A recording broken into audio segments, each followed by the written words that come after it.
So this is a 2 week update on my hair transplant. As you can see, I think it's growing through pretty nice. Don't know how people might think, no, you're still balding. But I think it's coming on well. Yeah, so this is day 13 now, so not exactly 2 weeks, but it's close enough. I just thought I'd make a video about challenges I've faced, how it's been going. So I've had to continuously wash my hair. That was after day 3 until all the scabs have come off. So use their shampoo, rub it in very gently because you've got to be very careful with the hair grafts. I'm not going to lie, throughout this whole period I've been extremely paranoid of damaging the hair follicles. I've been waiting 12 years to have this done, and I was like, if anyone was around me, I was like, get the hell away from me. I need like a bubble right now. Don't come near me. I don't want anything dropping on me. So first week I had to stay indoors. Wasn't allowed outside. I did do walks in my garden though. I kept walking up and down. I still believe you've got to get in your steps. So every morning would walk up and down for like an hour. I think people probably thought I belonged in like a mental asylum. But yeah, so I did that.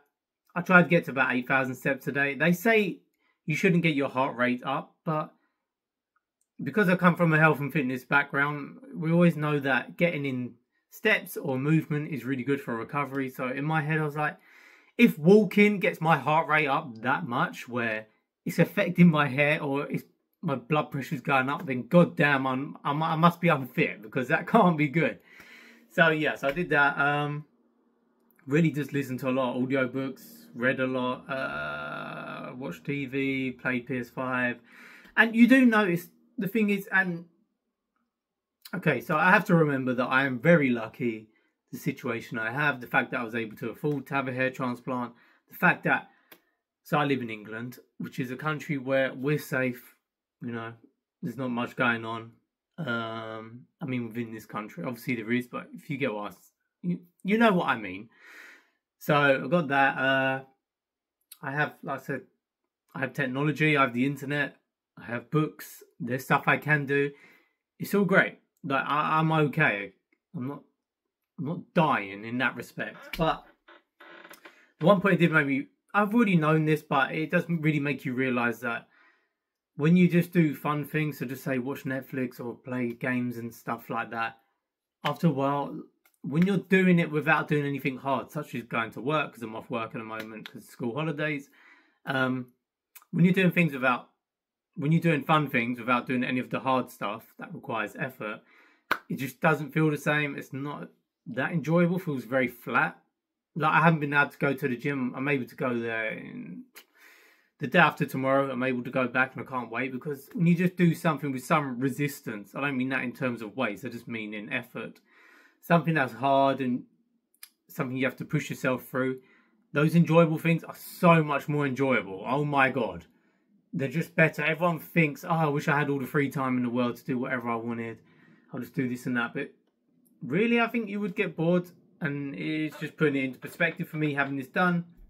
But like I said, it's not the worst. So after 1 week, I was allowed back outside just to go on light walks around the block. I got to take my dog to the park. And when I was first allowed back outside, the smile on my face of just getting to see different things, it sounds a bit woo-woo, but going back into nature and stuff, it makes you feel so much better. Oh my god, it felt sort of lockdown vibey when I was stuck indoors.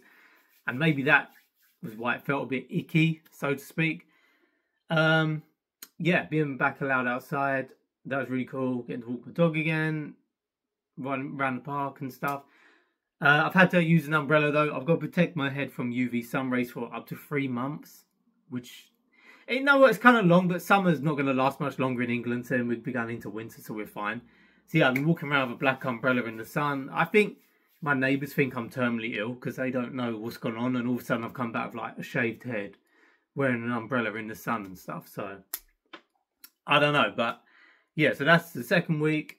Still itching to get back in the gym, but it is feeling better. The main challenges really of this is just that you're stuck indoors, so you can't like go out with friends and socialise, and you still, I don't know, talk to them, or they could come around your house. We've got to be careful. So yeah, the sleeping issue, that was a big issue. If you know how important sleep is, then get your sleep. But I've had to sleep. I'm sure I did put in the previous video of my sleeping setup, but with one of these around my neck all the time. being up at a 45-degree angle. I had to do that for like 10 days until the scabs come off. And you just don't sleep well. I was waking up like 5 times a night, 4 times a night.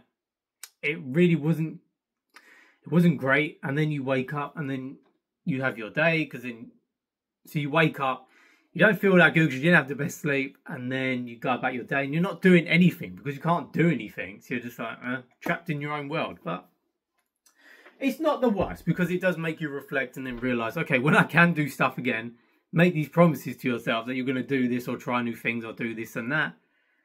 So yeah, it's not the way. The sleep situation not the best, but I've been keeping my diet as good as I possibly can.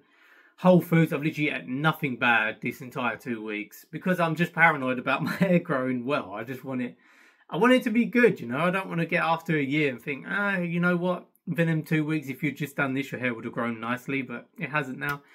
I don't want that to happen. But I'm very happy with the progress. That's looking like so far. So as you can see, it's like this bit here. And it's weird for me to actually have all hair there. So you can see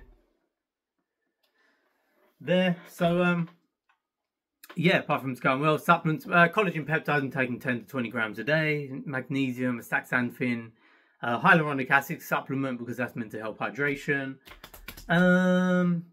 What else? I think that's pretty much it, but for now it's going really well. I'll speak when I go back to the gym. I'll do another update maybe like a month in, and you can see the growth, see if it's covering up, because it is going to shed again at some point. I think it's after 10 weeks. I think it differs, but it's going to shed again because of the stress trauma. But apart from that, it's been going well. What else? I had to take paracetamol and antihistamine, like painkillers and that at night time, just to stop you from itching, because it really does feel like you've got 1,000 paper cuts on your head. So it does sting a bit, but you know what? It's not the way. In the grand scheme of things, I'm maybe bitching and moaning that, oh, I've got to stay for 2 weeks, can't do this 2 weeks and stuff. And at the moment, I'm in the school summer holidays. So this is time off. But 2 weeks, I'm blessed to have, yeah, it's good. I'm very lucky that I could do this within that time. And 2 weeks in the grand scheme of your whole life, it goes pretty quick. And after that, I could have an eternity of great hair, hopefully. Yeah, thanks for watching. And like I said, if you've had any hair issues or anything you could recommend to help this process, or any essential oils or stuff that's good for hair growth and just hair maintenance, because now I want to take care of this. I'm not losing this. The day I die, I'll have a good head of hair in that coffin. So yeah, any suggestions, any feedback, whatever, I'll appreciate anything. So thanks for watching. Take care.